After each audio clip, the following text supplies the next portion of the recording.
The St. Louis Blues did something that all the teams in the NHL should do. I'll tell you more about it here on Locked On Blues.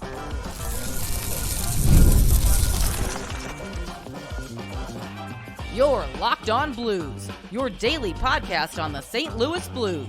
Part of the Locked On Podcast Network, your team every day. And a good Thursday to all of you watching or listening to Locked On Blues. I am your host of Locked On Blues, Haley Taylor Simon, talking to you all things about our St. Louis Blues here in the Locked On Podcast Network, your team every day.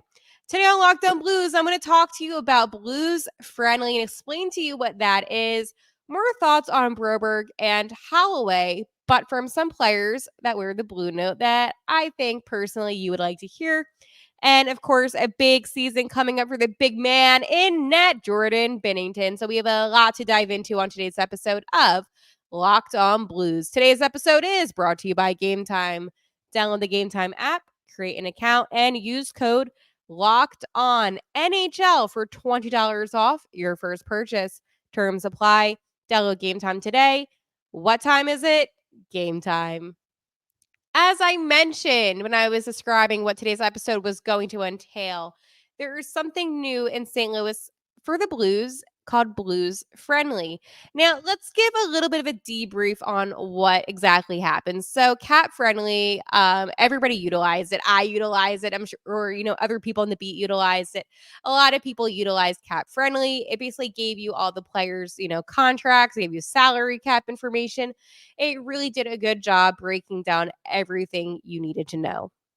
The Washington Capitals decided to buy it out. So it was a third-party site. The Washington Capitals decided to buy it. So yes, even though it's called Cap Friendly, it was never the Washington Capitals until they bought it this offseason.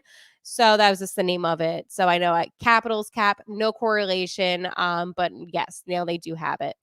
So there's been numerous, sites like there's Puckpedia, different sites that have been utilized to basically give people like me, people like you, information on the different, contracts, salary caps, and so much more. So the St. Louis Blues yesterday put out a tweet on social media, and basically it was a link to the team's website and an app to show what the players on the roster are making for the next 5 seasons and what their status is, whether they're signed, restricted free agent, unrestricted free agent, and more. So here's the thing. This is such a good thing that the Blues honestly did, just because, again, it allows us, the fans, to gather all of this information, which, it should be, displayed easier in a sense. It's a little bit confusing, but other teams should do this. It allows you not to have to go to those third-party sites. And I'm not putting any of them down, but it's a way for the Blues to really have control of essentially what gets out there. So I do think that this is a good, long-term idea for NHL teams to do this.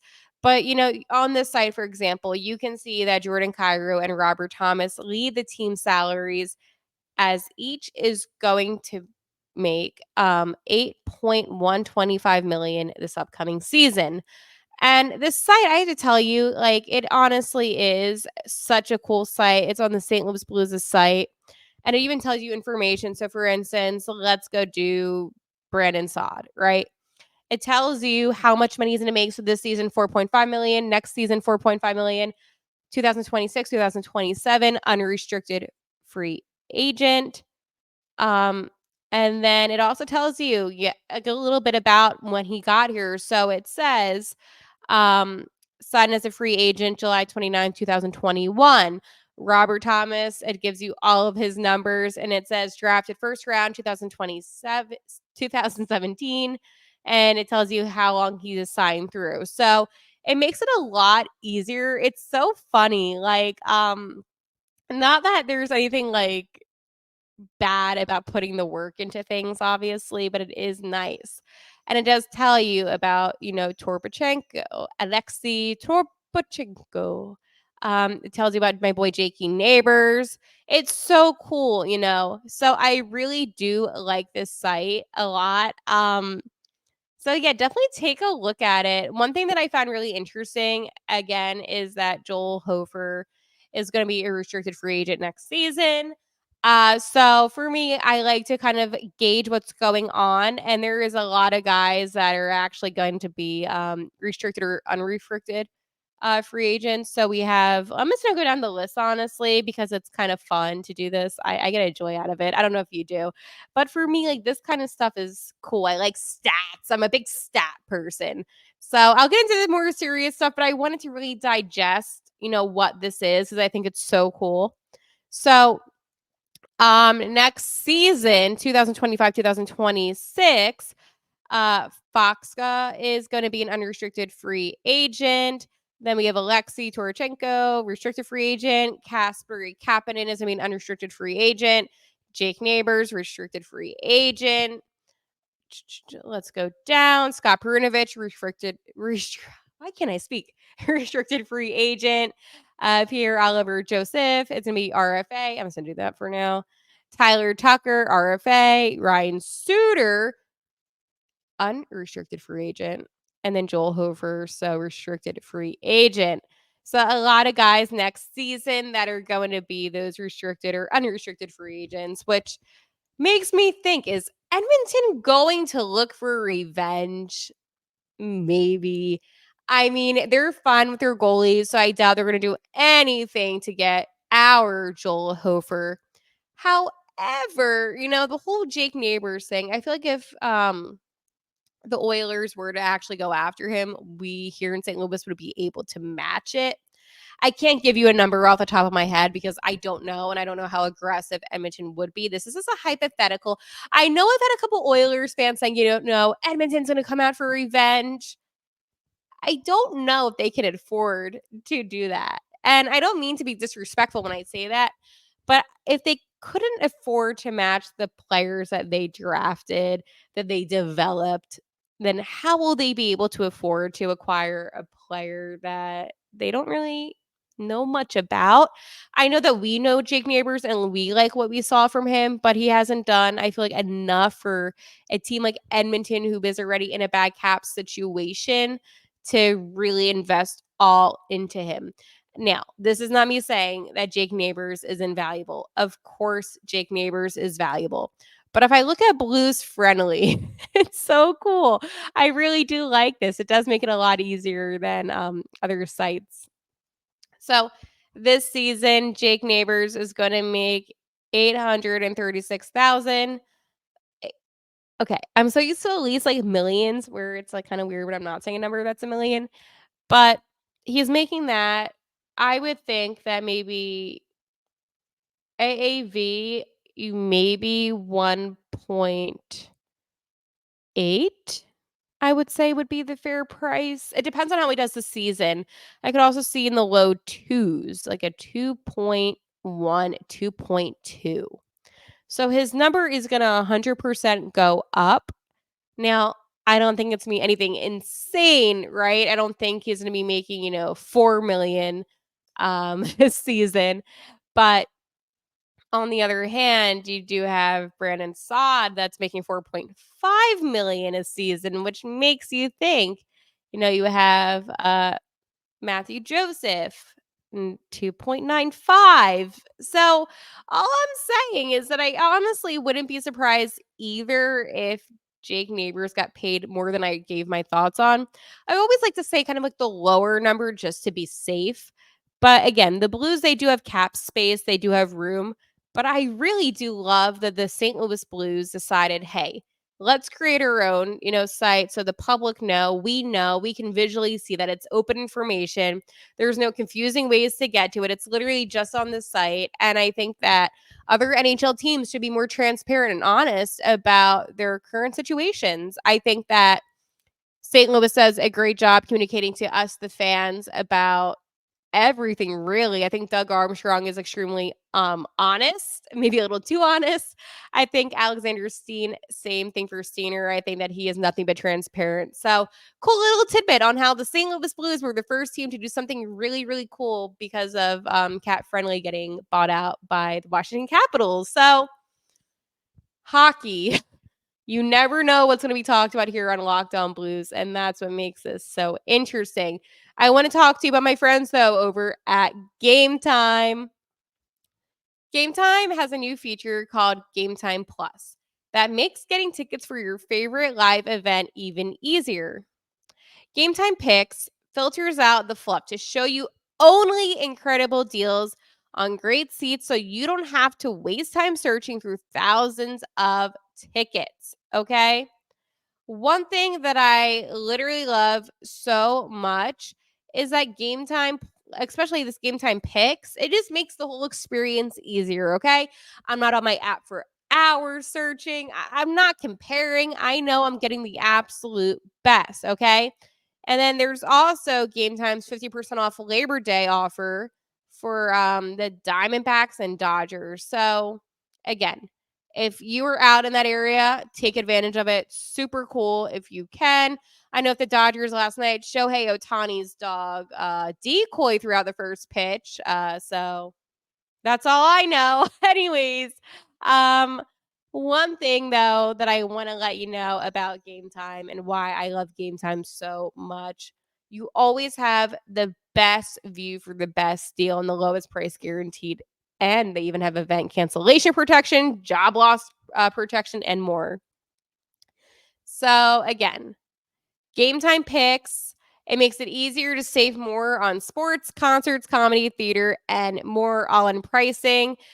Toggling in this feature shows you upfront what you're going to get with no surprise. So take the guesswork out of buying tickets with Game Time. Download the Game Time app and create account and use code LOCKEDONNHL for $20 off your first purchase. Terms apply. Again, create an account and redeem code LOCKEDONNHL for $20 off. Download Game Time today. What time is it? Game time. Boom, boom, boom. Okay. So let's go talk about what some of our players had to say on Broberg and Holloway and everything that kind of went down, because I thought it was super cool that at least Jordan Binnington made a comment to Blues media this past week. It's good to see some fight in the management in order to show confidence in our team to be better, faster, and more competitive. And I think we can feed off that. I really do like that. I think that what Binnington said is true, that from the management showing the team that, hey, we have confidence. We want to be better. We want to be faster. We want to be more competitive, especially after how last season was. Um, Definitely is good motivation. And I also like that he said, and I think we can feed off that. I think as a team, obviously you're going to the season now with a new sense of energy. A lot of eyes will be looking on you as a team as a whole. That you do have Broberg and Holloway. I think one thing that I really do admire about Jordan Binnington is his honesty. And he's being very transparent that, this is now a new sudden boost. Maybe it could be more motivation, but this is a very positive thing to hear from your franchise goalie, especially after how the past couple of seasons went. He continued and say, we'll build off of this. And going into camp, I know everyone's excited getting two new good pieces. And we're just taking on this season. So, again, to sum it all up, Binner didn't say a lot, but what he did say it really does represent how we all feel here in St. Louis about, going into camp. Everyone's excited. And maybe there's conversations that some of the team has had with each other, but for him to say this is a pretty good sign. As a Blues fan myself, it makes me feel more confident about the season ahead, especially having our superstar Jordan Binnington express those thoughts. Besides Spooner, though, we do have another player, and we know it is my favorite player on the St. Louis Blues. It's also the player that is in the at Locked On Blues podcast Twitter bio. Yes, it's a bio. Robert Thomas, that's the guy. It is RT season every day, all day. Robert Thomas is here to stay. That was a funny rhyme. Anyways, Robert Thomas said, it's hard to believe that I'm going into my 7th season. By the way, Robert Thomas, 25 years old. It's been a long time, but it's flown by. A lot of learning, a lot of growing, and I feel we're opening up another window to contend with what management is doing. I want to read you that one line again. And I feel we're opening up another window to contend with what management is doing. Keyword contend. That to me is music to my ears. Not only do I have our star goalie, I have our star, forward or star player essentially saying, "Hey, this is what we're going to have to do to contend." Hearing those words does make me feel like what the Blues did this offseason could lead to something really special. You have a group of young players, let's face it. Sometimes when you have young players, it doesn't mean that you're going to be good right away. But what it does allow is for growth and development. And that is something that the St. Louis Blues do a pretty good job in. I think, looking back on this past season, we said it all the time. This team looks slow, lackadaisical. There was a lot that we didn't necessarily like from what we saw on the ice.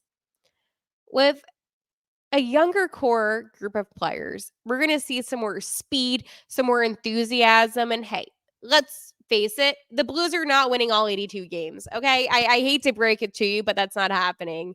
However, though, what is happening, and which I think is really cool, the St. Louis Blues might lose games, but put in good effort, which will result in future wins. Last season, I said it time and time again, this team just looks like they gave up at times. There was games where they just looked like, hey, we're done, checked out, we're down by multiple goals, we're not coming back. That's discouraging to me. As a fan, that concerned me. And I think some of those games that they put a little bit more effort into, maybe they would have made it to the playoffs. Again, the Blues weren't out by that much. And that is the most frustrating part of last season, was how the Blues really didn't, fail as a season. I mean, last season they finished 43, 33, and 6, fifth in the Central, and missed the playoffs.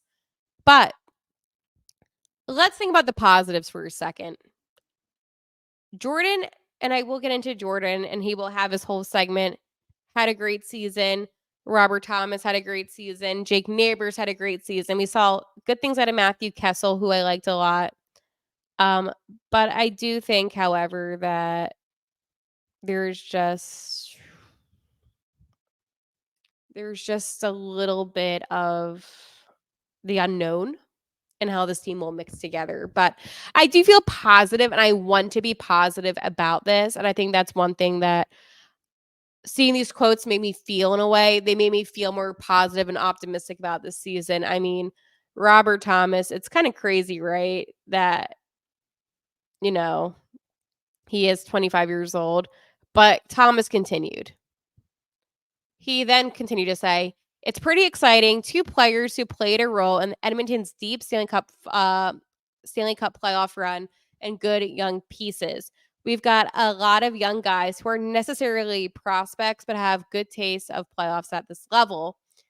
It's a really exciting to be a part of the Blues right now." That's some really cool quotes. Obviously, I think that we all watched the playoffs. I know definitely the guys on the Blues did.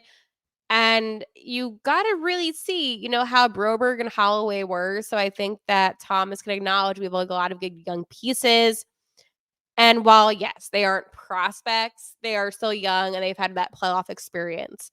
So there is nothing but positives with, again, Broberg and Holloway.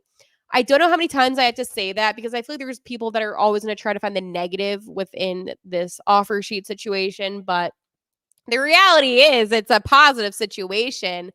And Robert Thomas, his excitement is just so cool and so fresh and just awesome to see as a fan, because it has been a little bit down at times. Like last season, it made me upset towards the end because I just knew it wasn't going to happen. But if the Blues, just show up this season, they put in the fight and the hard work, only they are stopping themselves from making to the playoffs. And I want to say that again, actually.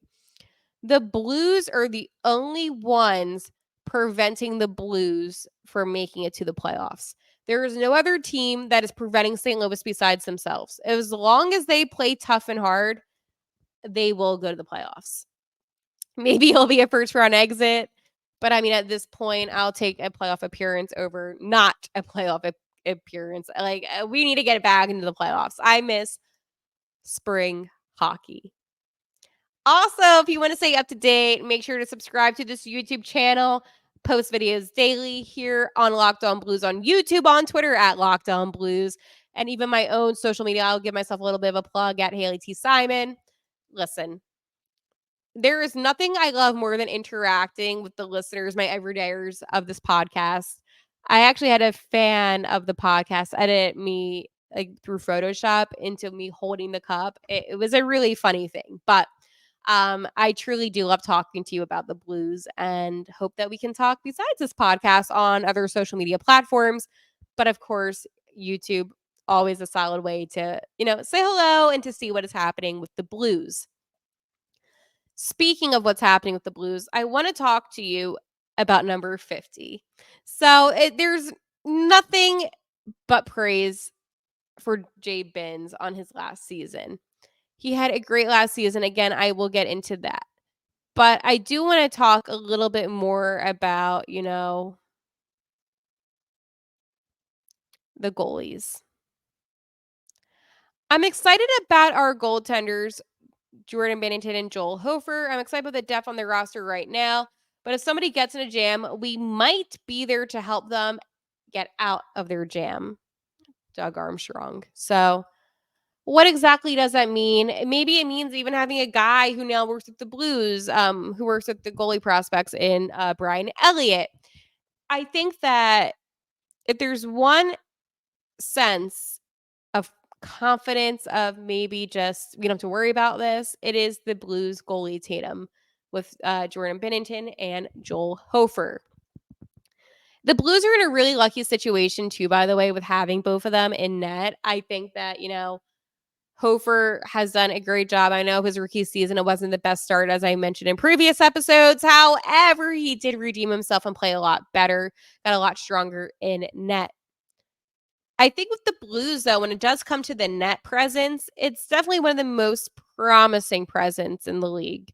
You have Binnington, who is 31 now, and you have a young Joel Hofer, who, again, has plenty of time to learn underneath Binner. And it's funny. I know that with Allen, we expected a lot out of him, but he gave us a lot of good seasons, and I'm not denying that. I'm just saying that Binner was able to really step up during that 2019 playoff run and get us the Stanley Cup, which I'm so happy about. But yes, I just wanted to kind of emphasize that a little bit. So let's say it for how it is. Last season, 57 games played. He was 28, 21, and 5. This past season, Binner also holds the 10th position overall goaltending statistics throughout the NHL. Another thing that I honestly think is just such a huge flex. And again, when it comes to how he's done this past season, he's out there with, Shesterkin. He was above him. Like, there's just so many like cool statistics, right? When it comes to wins, I'm going to be honest, Jay Vin's not at the highest. And again, he's 10th overall when it comes to wins. Andrei Vasilevsky is above him. Below him is Cam Talbot. But again, like, not that big of a deal. When it comes to losses, luckily Jordan isn't near the top whatsoever at all. So for me, that is fine. Hofer actually is 40th overall, which, again, no surprise on that one. And then where did Jay Binns go? Is he not on he's definitely on the list, but Big list. I know you're probably like, Haley, why are you looking at this list?